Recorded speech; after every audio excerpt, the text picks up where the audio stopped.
Hello everyone, it's Carrie back again with another episode of Art and Science, and today we're going to be doing an art project. You're going to need, hopefully you guys picked up your watercolor pencils, so if you have these, that's great.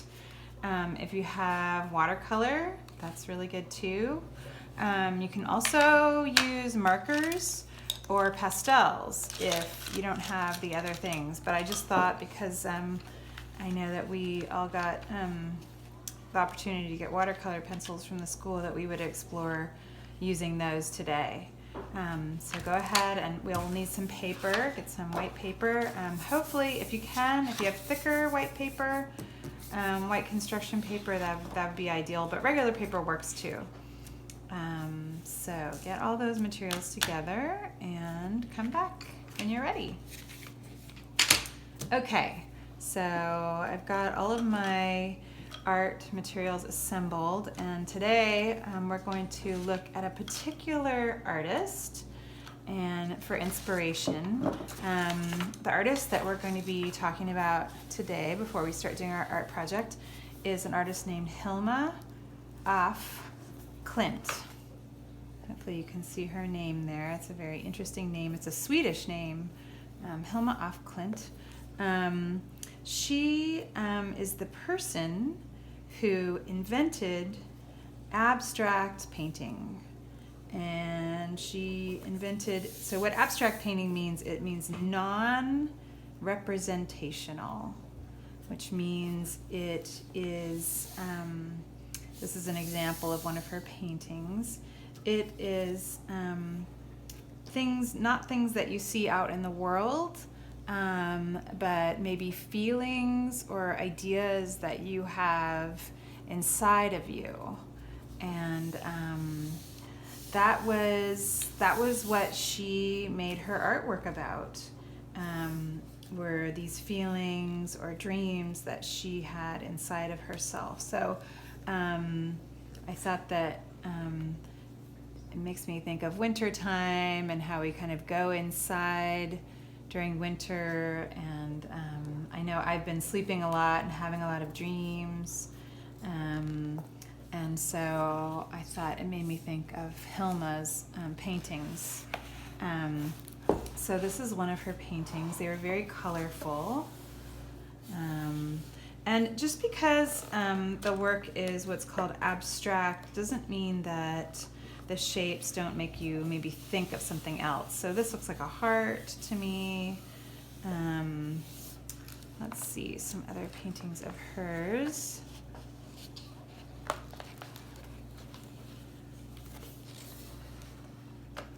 This is another painting of hers.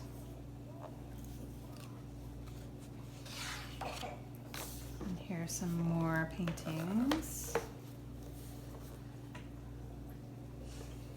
They look a little bit like flowers. Her shapes are very curvy.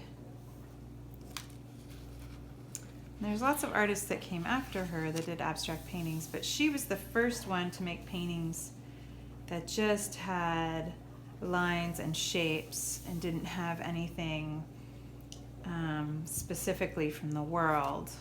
Some people say that her shapes look like biological things, like cells. Here's some more shapes. I like these because it seems like she's thinking about light and dark. And when I think about winter time, I think of going into the darkest part, and then after the solstice, the light comes back. And here's a couple more paintings of hers. Do you ever get books out of the library with images of artworks? It can be really inspiring to look at someone's artwork and then try and do art that's inspired by their artwork. So that's what we're going to do now. So you're going to take your piece of paper, and here's an example of one that I did earlier that was inspired by Hilma's paintings. Can you see how it's inspired by her paintings? So it's not exactly like any of her paintings, although sometimes people do that. They try to do an exact copy of a painting as a way of learning about the artist who made it. So this is an example of something I made. And we've got these cool watercolor pencils. I don't know if you've used yours yet. I'm going to take all of mine out, and I'm going to show you how they work. So I've got a little bit of water here. I've also got, I'm fortunate to have some watercolor paints, so maybe I'll use them. But I'm going to start out by just making some lines with a dark one. So you just dip it. You can either dip it straight in, or you can, that's what I'm going to show you first. Right? So I made that line, and then you can actually come back with a brush and you can go over it and see how the pigment from the pencil turns into watercolor. It's a really cool effect. I like it a lot. So I'm going to make some more lines.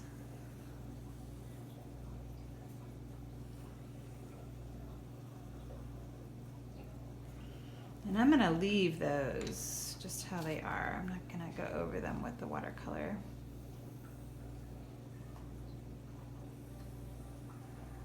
Make some more lines.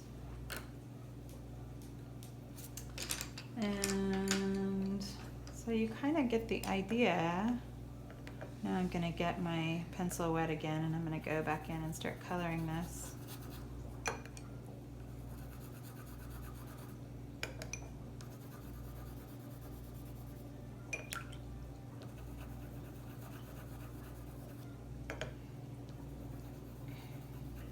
So one of the great things about abstract painting is that you get to, or abstract art, is that you get to express how you feel, and you can just be totally free with it. It's like, are you feeling orange today? Are you feeling blue today? What color are you feeling? I think I'm feeling a little bit cold, so I'm liking this orange because it feels like it warms me up a little bit.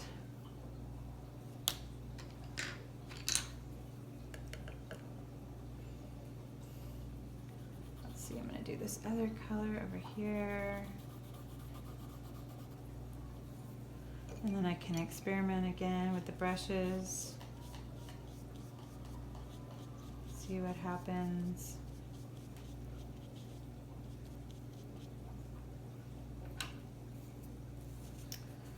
Let's see, what else can I do?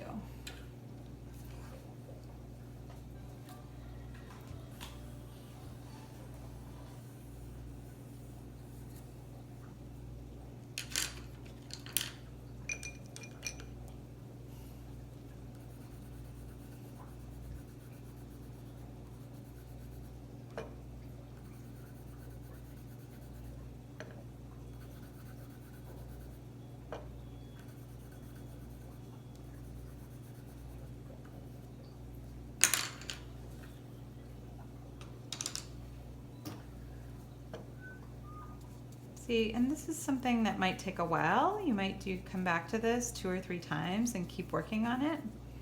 That's kind of the cool thing about painting. There's some painters who take years to finish a painting, and some people, they take 10 minutes to finish a painting.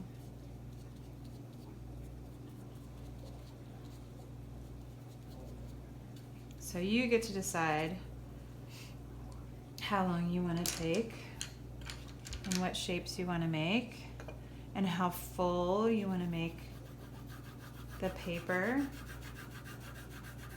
One thing about abstract art that's very interesting is composition. And composition is how things look on a page, how they feel on a page. Like, when you look at the page, does it feel like everything kind of connects to everything else and is in balance? Or is there a certain part of the page that your eye keeps going to? That can be a sign that you're not totally done. Do you feel like you're done? Those are all questions that I ask when I'm doing abstract artwork. Does it feel done?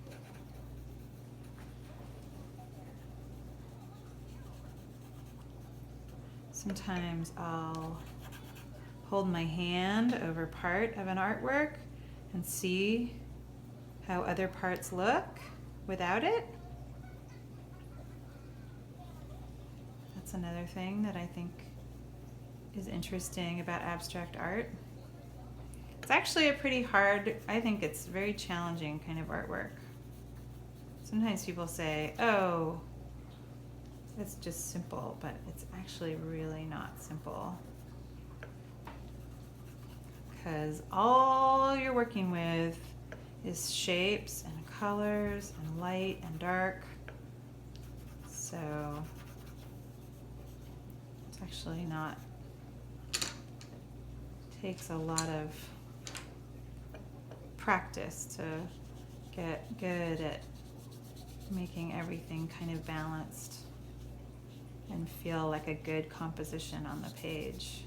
Another thing I like to do when I'm making abstract art is I like to turn it around and look at it from different directions, right? So I painted it in this direction, but maybe it looks better looking at it from a different direction. Or maybe I can turn it and I can keep working on it from a different direction. And it'll change how it feels.